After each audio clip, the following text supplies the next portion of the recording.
আমার ম্যাডাম ঘুম থেকে উঠে সকালবেলা ডিম সিদ্ধ দিছে চুলার মধ্যে।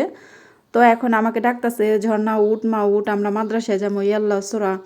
তো ঘুম থেকে উঠছি, উঠে তো এখন ওই যে প্রথমে মুরগিটা ভিজাই দিলাম, কারণ কি লেগে এখন যদি মুরগিটা ভিজাই দিই তাহলে রান্না করতে সুবিধা হবে। আর এই যে এখানে কালকে আমার ম্যাডাম নতুন রুটি নিয়ে আসছিল, তো এগুলো হয়েছে খবুজ লেবনানি এটার নাম। এই রুটিগুলো খুবই মজা, তবে সত্যি কথা বলতে আমার কাছে ভালো লাগে না, কারণ আমি এগুলো খেতে খেতে না পুরো একদম মানে ইয়া হয়ে গেছি, মানে আর ভালো লাগে না। মানে এক জিনিস প্রতিদিন খেলে কিন্তু এমনিও ভালো লাগে না, ঠিক না? কিন্তু খবুজগুলো অনেক মজা, অনেক মজা। তো এই দিক দিয়ে আমি চা বানানোর জন্য এই কেটলির মধ্যে পানি গরম দিয়ে দিলাম। এখন আমি কি করব, এখন আমি কিছু কাপড় চোপড় আয়রন করব। কালকে রাত্রে আয়রন করে রাখার কথা ছিল, কিন্তু আমি আয়রন করিনি, ঘুমাই গেছি। তো প্রতিদিন কিন্তু আগের দিনই করে রাখি। তবে হ্যাঁ আপুরা, আরেকটা কথা বলবো, আমি কিন্তু সবসময় কাপড় আয়রন করি না। ওই শুধু মাদ্রাসায় যাওয়ার সময় মানে হালকা পাতলা একটু কাপড় চোপড় বের হয়, ওগুলাই একটু মানে আয়রন করি, তাছাড়া আমি করি না।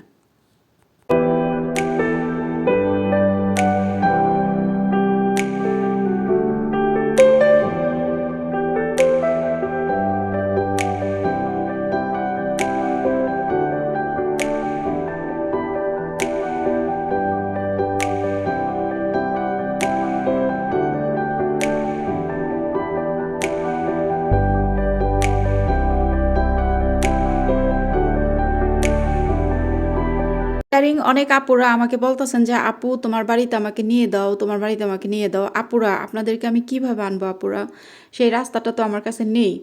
আর আরেকটা কথা, সেটা হচ্ছে অনেকেই ভাবতাছে যে ঝর্ণা আপু এই বাড়িতে থাকে অনেক ভালো, আমরা গেলে হয়তো এরকম ভালো থাকবো। হ্যাঁ অবশ্যই, আমার জায়গায় যেই আসবে সে অনেক ভালো থাকবে, শান্তিতে থাকবে, এটা সত্যি কথা। কিন্তু তারপর আমি একটা কথা বলি আপনাদেরকে, দেখেন আমি কিন্তু বাসার মধ্যে যে জামা কাপড়গুলো থাকে ওগুলো কিন্তু আমি আয়রন করি না।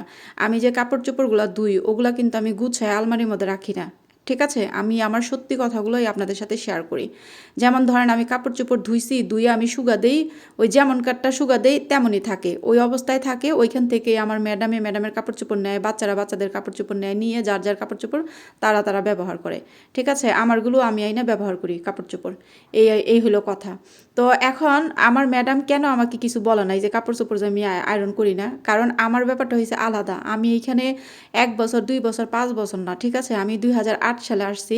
মানে আমার ম্যাডামকে কালকে জিজ্ঞেস করলাম যে মামা আনা কামসানা হাদা বেত ইস্তেগল, অর্থ আমি বলছি যে মামা আমি কতদিন ধরে বাড়িতে আসছি। পরে আমার ম্যাডাম হিসাব করে দেখছে যে 17 বছর, ঠিক আছে? তো তখন আমরা হিসাব করলাম, যে আমি বললাম যে মামা আমার জন্মের পর আমি যত অর্ধেক বছর বাংলাদেশে থাকলাম আর অর্ধেক বছর আপনার কাছে থাকলাম। পরে আমার ম্যাডামে বলে কি না না দাঁড়া হিসাব করি। তো তখন ম্যাডামের মেয়ে হিসাব করলো। তো পরে আমি বললাম যে আমি এত সালে আসছি। তো পরে আমার ম্যাডামরে আমি বললাম যে আমার মানে আমার জন্ম হয়েছে এত সালে। তো এগুলো সব আমরা হিসাব করলাম, এগুলো হিসাব করে তারপর আমরা অনেক হাসাহাসি করলাম, অনেক কথা বললাম। তারপরে ছোটোবেলায় বাচ্চাদেরকে কি করছি, বাচ্চারা কি কি করতো, এগুলো নিয়ে আমরা অনেক হাসাহাসি করছি। হ্যাঁ, তারপরে মানে অনেক মজা করছি বলার বাহিরে, খুবই ভালো লাগছে। আসসালামু আলাইকুম, কেমন আছেন সবাই? তো এখন হচ্ছে সকালবেলা। তো 5:30 বাজে ঘুম থেকে উঠছি, উঠে কাপড় চোপড় আয়রন করলাম, নাস্তা বানাইলাম। প্রতিদিন কাপড় চোপড় আগের দিনে আয়রন করে রাখি, কিন্তু কালকে করিনি, তো এখন করলাম। বেশি কাপড় চোপড় না, এই হালকা পাতলা। তো এখন আমার মানে কি বলবো, যাই হোক আমি আমার ব্লগটা শুরু করে দিলাম এখন থেকেই। আপনাদের সবার প্রতি অনেক অনেক দোয়া ভালোবাসা জানিয়ে। তো সবাই আমার ভিডিওটা দেখতে থাকেন, আর প্লিজ একটা লাইক দিয়ে ভিডিওটা দেখা শুরু করেন। তো এখন আমি আসলে কোনো কথা বুঝে পেতেছি না, একটু পরে আবার আসতেছি। এখন ম্যাডামের সামনে যাব, কাছে যাব। আর না না, ম্যাডামের কাছে যাব না, আমি এখন 1 কাপ চা বানাবো। 1 কাপ চা বানিয়ে তারপরে আমি আমার মতো করে বসে বসে খাবো। এই আর ঠুট টুট একদম শুকায়, মানে আম চারা রয়েছে, কি একটা অবস্থা। কিন্তু অসুবিধা নাই। আর হ্যাঁ, সকালবেলা ঘুম থেকে উঠা জানালাতে তাকাইছি, আকাশের অবস্থা এত সুন্দর। কিন্তু তখন আমি বাইরে যেতে পারিনি, কারণ তখন আমি নাস্তা বানাইতেছি, মুরগি ভিজাইলাম, এই আর কি। তো দেখি এখন বাইরে যাব, দেখি আকাশের অবস্থা কেমন। মনে হয় না যে সকালের সৌন্দর্যটা আছে, তারপরেও যাব। তো চলুন আমার সঙ্গে আকাশ দেখে আসি। পাখির কিচিরমিচির শব্দ অসাধারণ লাগতেছে, ভালো লাগতেছে আমার কাছে। সকালবেলা সকালের পরিবেশ এত সুন্দর আপুরা, দেখেন আকাশের অবস্থা, মাশাআল্লাহ তাবারাকাল্লাহ। মানে পাখির কিচিরমিচির শব্দ অসাধারণ, আল্লাহর নিয়ামত, মাশাআল্লাহ তাবারাকাল্লাহ।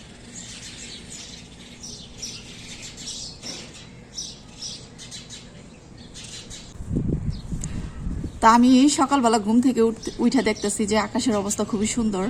আমি ভাবতেছি যে যাব ভিডিও করব, তো কাজ করতেছিলাম, ভাবছিলাম যে মনে হয় এই যে আকাশের মেঘগুলো চলে গেছে মনে হয় নাই, কিন্তু না, আল্লাহর কি রহমত, এখন পর্যন্ত আসছে। মাশাআল্লাহ তাবারাকাল্লাহ, খুব সুন্দর লাগতেছে তাই না আপুরা?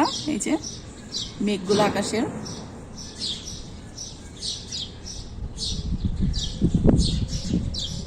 কি সুন্দর ঠান্ডা বাতাস।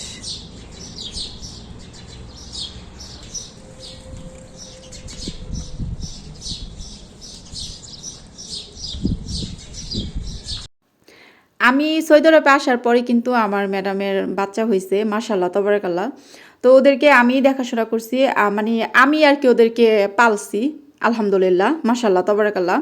তো পরে ওই যে ছোটোবেলায় কি কি করছি, বাচ্চারা কি কি করছে, এগুলো সব আমি খালি বলি, আলা বাচ্চারা শুধু হাসে হাসে, আর এই যে দুষ্টমি করি আর কি, আমি দুষ্টমি করে দেখে পরে পরে ম্যাডামে বলে কয় কি, এই যে দেখ পেটের আতুরি উঞ্জুরি যা যা খবর আছে সব জন্নায় কওয়া শুরু করে। তো আমরা এগুলো নিয়ে অনেক দুষ্টমি করি। আসলে কি, একটা পরিবারের মধ্যে অনেক বছর থাকলে তাদের সাথে একটা মানে অনেক সুন্দর একটা সম্পর্ক হয়ে যায়। দেখেন, আমি এই যে বাংলাদেশে যাব, আমার কোনো অনুভূতি কাজ করতেছে না। মানুষ কিন্তু বাংলাদেশে গেলে তার একটা অন্যরকম একটা মানে মন মানসিকতা থাকে, একটা অন্যরকম আগ্রহ থাকে, কিন্তু আমার এগুলো কোনো কিছুই নাই। কারণ কি লেগে জানেন? কারণ আমি এই পরিবারের সাথে থাকি, আমার কাছে মনে হয় এই পরিবারটা আমার আপন। মানে বিশ্বাস করেন, আমি কিভাবে বুঝাবো আপুরা, মানে আমি কতটা যে ভালো আছি এই পরিবারের মধ্যে সেটা একমাত্র আল্লাহ জানে। আর আমি আছি, আমার যে আত্মীয় স্বজন আছে, আমার যে পরিবার, আমার যে ফ্যামিলি, তারা জানে। কারণ তারা যখন কল দেয় তখন কিন্তু আমার ম্যাডামকে দেখে। আমার ম্যাডামকে কিন্তু আজও পর্যন্ত তার পরিবারের, তার বাবা মা ভাই বোন স্বামী, এরা ছাড়া কেউ দেখে নাই। তবে হ্যাঁ, আমার আমার পরিবারের কয়েকজন মানুষ দেখছে, দেখছে এই কারণেই, কারণ ওটা হয়েছে অন্য হিসাব, তাই না? যেমন অনেক সময় আমার খালারা ফোন দেয়, কথা বলি, তো তখন আমি যখন ক্যামেরাটা মামার দিকে ধরি, মামা তখন দৌড়ানি দেয়, এল্লা জন ধরিস না, আমি আউলা যাওলা, আমার কেমন দেখা যাইতেছে, না ধরিস না। পরে আমি বলি না না মামা, সমস্যা নাই গিয়া, এই আর কি। তো যাই হোক, আসলে কি, একটা পরিবারের মধ্যে অনেক বছর থাকলে ওইখানে একটা ভালোবাসা, অন্যরকম একটা সম্পর্ক তৈরি হয়ে যায়। তো সেই জন্যই মানে আমার ম্যাডামদের জন্য, সবার জন্য অনেক মায়া লাগে, আবার ওনারাও আমার অনেক ভালোবাসে, যার কারণে আমার এই যে বাংলাদেশে যাওয়ার যে একটা আনন্দ অনুভূতি, এগুলো কোনো কিছুই না। ঠিক আছে, এখন অনেকে বলতে পারে যে তাহলে তুমি কেন বাংলাদেশে যাচ্ছ, তুমি এখানেই থেকে যাও। আসলে কি আপুরা, কি করব বলেন, দিন শেষে আমি তো একজন মানুষ, তাই না? এই যে একটা সময়, যাক এগুলো বলতে চাই না, এখন শুধু একটা কথাই বলবো, সবাই সবার মতো ব্যস্ত হয়ে গেছে, আর কাকেই বা কি বলবো, সবাই সবার মতো ব্যস্ত হয়ে গেছে। আমাদের সবারই কিন্তু দিন যাইতেছে, আমরা সবাই ভার বাড়তি হইতেছি, তাই না? আমার যত সমবয়সী বান্ধবীরা আছে বা কাজিন বোনরা আছে, ওদের সবার সংসার হয়ে গেছে, ছেলে মেয়ে হয়ে গেছে, ওদেরও তো সংসার আছে, কে কাকে কতটুকু সময় দিবে, এটা তো আর হয়ও না, তাই না? তো ওদেরকে কেন আমি শুধু শুধু দোষ দেব? না, দোষ দেই না। তো সেই জন্য ভাবছি যে না, আমিও তো একটা মেয়ে মানুষ, দিন শেষে আমারও একটা পরিবার দরকার, আমারও একটা সংসার দরকার। আমিও যাতে আমার ভালোবাসার মানুষের সাথে দিন শেষে একটু গল্প করতে পারি, সময় কাটাতে পারি। তো সেই জন্য আমারও বাংলাদেশে যাওয়া, এই হয়েছে কথা। কারণ কি করব, কিচ্ছু করার নাই, ঠিক না? এটাই তো দুনিয়ার নিয়ম, ঠিক না আপুরা? আচ্ছা, এখন আসি এই কথাতে, এই যে এখন যে আমি ভাতগুলো রান্না করছি না আপু, এই যে এইগুলাই হয়েছে সৌদিয়ানরা মানে এই চাউলের ভাত খায়। হ্যাঁ, মাশাল্লাহ তাবারাকাল্লাহ। তো এই যে দেখেন, এই ভাতগুলো অনেক ভালো। তো আমি আমার ম্যাডামকে বলবো, মামা পরবর্তীতে চাল আনলে এই চালটাই আনবেন, ঠিক আছে? আর এখন আমি এই যে বাচ্চাদের জন্য এই মুরগিগুলো ভাজবো, ফ্রোজেন করা, কারণ বাচ্চারা কিন্তু ভাত খায় না। তো বাচ্চারা এই মুরগির মাংস পছন্দ করে, মাশাআল্লাহ তাবারাকাল্লাহ। তো আমি এগুলো এখন ফ্রাই করব। তো হ্যাঁ, আমি এই যে ভিডিওর ভিতরেই আপনারা দেখতে পারবেন, আমার ম্যাডাম একটা চাউলের বস্তা আনছে। তো ওই চালের বস্তাটা আনছিল রোজার মধ্যে, কিন্তু ওই চালের ভাতগুলা একদম ভালো না, কারণ আমি মাঝখানে রান্না করছিলাম। তো এর জন্য আপনাদের সাথে শেয়ার করলাম। আসলে ওই যে প্যাকেটের গায়ের মধ্যে ছবি সুন্দর দেখলে বা ঝকঝকার দেখলেই যে মনে করবেন যে এই চালটা ভালো হবে, এটা ভালো হবে না, এগুলো আসলে ভুল, এগুলো একদম ভুল। কারণ আমি এখন যে চালের প্যাকেটটা বের করবো না পুরা, আপনারা দেখলে মনে করবেন আহারে না জানি কি সুন্দর ভাত হইব, কিন্তু না, আমি রান্না করছিলাম একদিন, ভাত কেমন যাও যাও হয়ে যায়, কেমন জানি হয়ে যায়, আর ভাত মজা না, কেমন একটা কি মনে, আমার কাছে ভালো লাগে না, এই আর কি। আর এইখানে কর্নফ্লেক্সটা বানাইতেছি আমার জন্য, আমি খাবো। আর সত্যি কথা বলতে কি, এই সৌদি আরবে থাকতে থাকতে অন্যরকম হয়ে গেছি।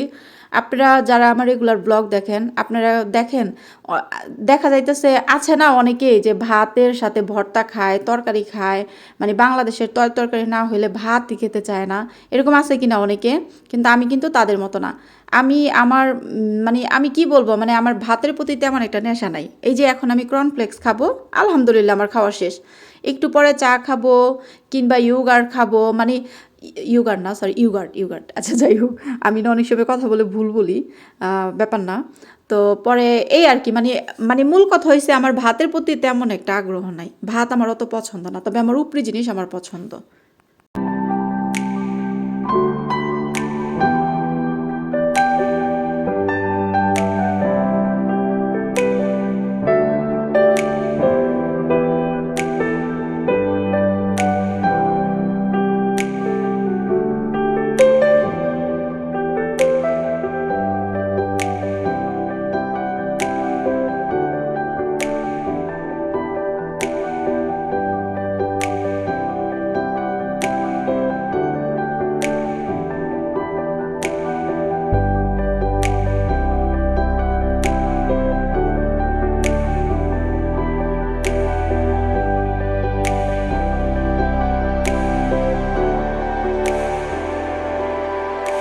এই যে সেই চাউলের বস্তা দেখেন তাপুরা, এই যে চালের এই যে ছবিটা যে দেখতেছেন, মনে হইতেছে না অনেক সুন্দর, অনেক ভালো, এরকম হইতেছে। এই যে বাসমতি চাল।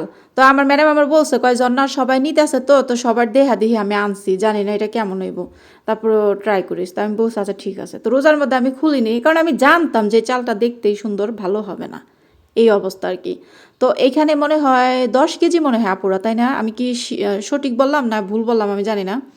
তো পরে চিন্তা করলাম যে না থাক, যেহেতু আমার ম্যাডাম পয়সা দিয়ে কিনে আনছে, সুতরাং এটা আমি ফেলবো না। তাছাড়া এর আগেও আরও অনেক চাল কিনে আনছিল, ওগুলোও ভালো না, ওগুলো আমি পটের মধ্যে বইরা রাখছি।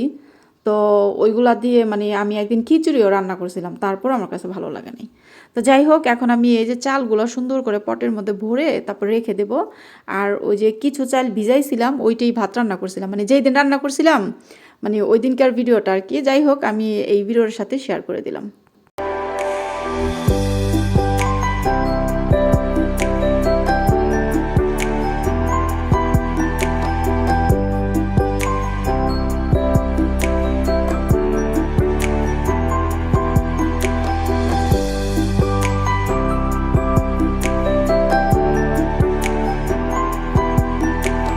তো চালটাকে ভিজাইছিলাম আমি আর কি দেখার জন্য যে না ভাতগুলো আসলে ভালো হয় কি না।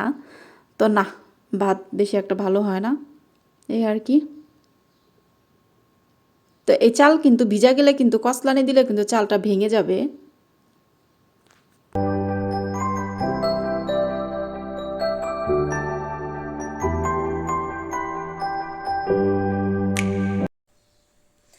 আমার ম্যাডাম যে চালটা আনছে, তো চালটা কিন্তু আমি ভাত রান্না করছি, তো ওই ভিডিওটা আমি এই ভিডিওর মধ্যে রাখিনি। যাই হোক, মূলত কথা হয়েছে এই চালটা আমি এখন যে ঢাললাম, এটা আমার আগেকার ভিডিও করা, কিন্তু এই ভিডিওটার সাথে আমি আর কি মিক্স করে দিলাম। তো এই ভাত আমি রান্না করছিলাম, ভাত আমরা খাইছি, কিন্তু সত্যি কথা বলতে কি আমার ম্যাডাম এখন যে বাসমতি চালটা আনছে, এই চালটা একদম ভালো না। আর এটা হয়েছে ইন্ডিয়ান চাল। আর আমার ম্যাডাম সব সময় যে চালটা আনে ওই চালটাই হয়েছে অনেক ভালো। আর ওগুলো হয়েছে সৌদি আরবিয়ানরা, কুয়েতিরা যে ভাত খায় ওই চাল, মানে চালটা এত ভালো। আর আমি যে সবসময় ভাত রান্না করি, আপনারা অবশ্য দেখলেই বুঝতে পারেন যে মানে এই চালটা কতটা ভালো এবং ভাতটা কতটা মজা, মাশাআল্লাহ তাবারাকাল্লাহ। এই আর কি। তো এখন যেহেতু আমার ম্যাডাম আনছে, তো এখন তো এটা ফেলে দিব না, অবশ্যই খাবো। তবে হ্যাঁ, আমরা যে সবসময় যে চালগুলা খাই ওই চাইলের মতো না, অনেকটাই মানে আকাশ পাতাল, অনেকটাই মানে পার্থক্য। সৌদিয়ানরা কি চালের ভাত খায়? হ্যাঁ, সৌদিয়ানরা সৌদি আরবে যে চালগুলো হয় ওই চাল, তারপরে কুয়েতে যে চালগুলো হয় ওই চাল দিয়ে ভাত খায়। তো ইন্ডিয়ান চাল ওনারা খায় না। আর বিশেষ করে সত্যি কথা বলতে আমার কাছেও ভালো লাগে না। আমি সবসময় আমি মামারে বলে দিই যে মামা চাল আনলে কিন্তু ওই যে ইন্ডিয়ান এগুলো আনবেন না, যেগুলো সবসময় আনেন ওইগুলো আনবেন। পরে কাছে ঠিক আছে। তো পরে আবার আমার ম্যাডাম আবার বলে, যখন আমি বলি তখন মামা বলে যে জন্না অরেনি হাদা শুনু হাদা রুজি হাদা কিস অরেনি শুনু শেষমা। অর্থ জন্না ওই যে চাইলের বস্তাটা জানছি, বস্তার ইটা দেখা, আমার নামটা দেখা, কি চাইল আনছিলাম, তাহলে ওই ওই ওই মানে একই রকম চালটা আনবো। তা আমি দেখাই, পরে কাকা আচ্ছা ঠিক আছে। তো যাই হোক, মূলত কথা হয়েছে আমার ম্যাডামরা যে চালের ভাত খায় ওগুলো হয়েছে সৌদি আরব কুয়েতিরা ওই যেসব চালের ভাত খায় ওগুলাই খায়। আর এখন যে প্যাকেটটা আমি ভাঙলাম এটা হয়েছে ইন্ডিয়ান বাসমতি চাল, এটা একদম ভালো না, দেখতেই সুন্দর লাগতেছে। তো আমার ম্যাডাম এটা আনছিল রোজার মধ্যে, আমার বলছিল যে জন্য সবাই নিতে আছে, তো ওনাদের দেখা দেখে আমিও আনছি। তবে ভাত কেমন হইব জানি না, তবে ট্রাই করে দেখিস পরে আমি কাছে ঠিক আছে। তো পরে আমি চিন্তা করলাম যে না, আমি থাকা অবস্থায় দেখি বস্তাটা খুইলে কেমন হয়। তো ভাত রান্না করছি, ভাত খাইছি, ভাত একদম মজা না, কিন্তু তারপরেও চালগুলো ফালাবো না, খেয়ে ফেলবো এই আর কি। তো যাই হোক, আমার আজকের সারাদিনের ব্লগটা কেমন লাগলো সবাই বলবেন, আর কে কোথা থেকে ভিডিও দেখলেন সেটাও বলবেন। তো আজকের মতো এই পর্যন্তই, ভালো থাকবেন সবাই। আর ইনশাআল্লাহ পরবর্তী ব্লগগুলো আরও বেশি সুন্দর সুন্দর দিব, কারণ এই ভিডিওটা প্রায় কয়েকদিন আগেকার করা, মাঝখানে কয়েকদিন তো আমি ভিডিও দেইনি এই আর কি। তো আজকের মতো এই পর্যন্তই, ভালো থাকবেন সবাই, আল্লাহ হাফেজ, বাই।